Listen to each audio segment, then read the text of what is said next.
All right, let's talk about how you can lock individual cells in Excel.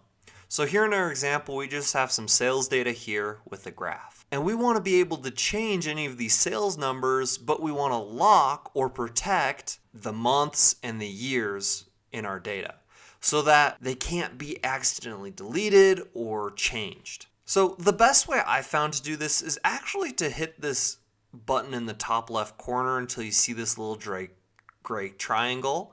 Select that, and that's going to select all of the cells on your worksheet. Go ahead and right click, go down to Format Cells. This menu will pop up and go to Protection. Make sure that this locked button is checked. Go ahead and hit OK. Now all of these cells on our workbook are locked. However, we want to keep all of these unlocked. So it's a little counterintuitive, but I found that the best thing to do is to lock everything first and then select what you want to be unlocked or unprotected. So in this case, it will be all of these sales numbers. We'll go ahead and right click, go to Format Cells again, go to Protection and make sure that this is unchecked. And then we'll go ahead and hit OK.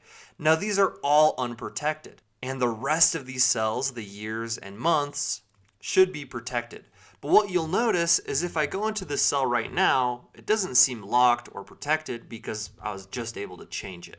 So what you need to do in order to enable this is you need to go up to the review ribbon and select Protect Sheet. You can add a password if you'd like to protect or unprotect the sheet, and then you can select what you want to be locked or not locked. So then if I go ahead and hit OK and I try to type 2023, it's not going to let me, and this little error message is going to pop up. However, if I want to change this to 0, I can do that. If I try to change this, same thing will happen. And then I can simply unprotect my worksheet, and now I can go back and change those cells. But there you have it. That's how you can lock or protect individual cells within Excel.